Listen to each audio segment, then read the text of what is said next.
Bonjour tout le monde, it's Jareen. Thank you to those of you who voted in my last video. I put up a poll. I was either going to cook a strawberry cake, forget the name of it in French, or tarte l'orange, and you guys voted for the tarte l'orange, and it turned out pretty delicious. I used phyllo pastry instead of shortbread just because I enjoy the taste. And it's good. It's sweet. There's a cup of sugar in here, but I would definitely make it again. It's very, if you like a citrus flavor, it's very citrusy. There's lots of zest and juice of the orange.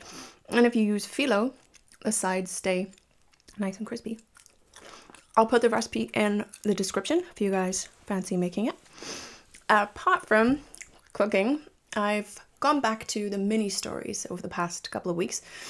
LingQ co-founder Steve Kaufman and I are going to make a series of videos where we explore the issues that French learners face, and we'll be focusing on the mini stories using examples from those stories. And so I went back to them, and it was really encouraging, actually.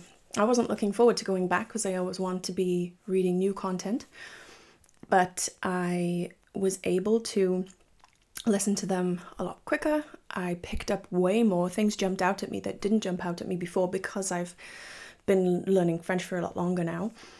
It was really motivating. I was surprised by that. So Steve, at the very beginning of this French learning journey, told me to listen to those stories 30 to 40 times, which I did not. I think I'm at maybe 20.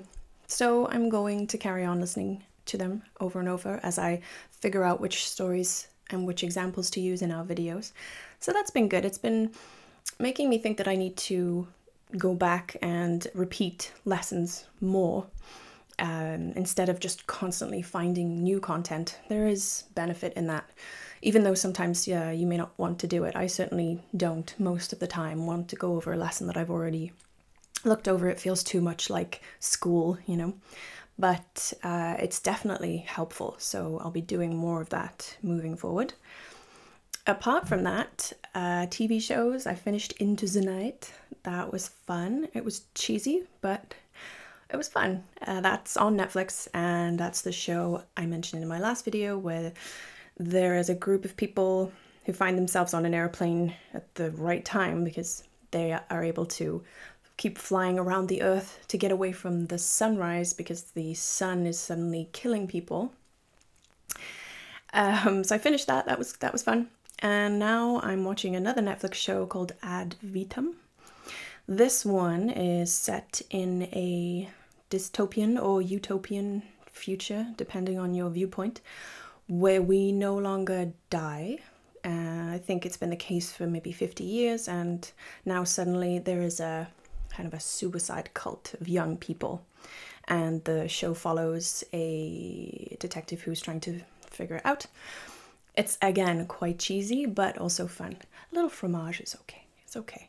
I think as well it's great to have a show like this where it's not so difficult to follow the plot, because you're being taxed mentally so much by just having to watch it in French to begin with. You don't need, you know, that added stress of not knowing what's going on. So this is easy to follow, and it's an interesting subject, so I recommend that. Also, I will also pop the link into the description box.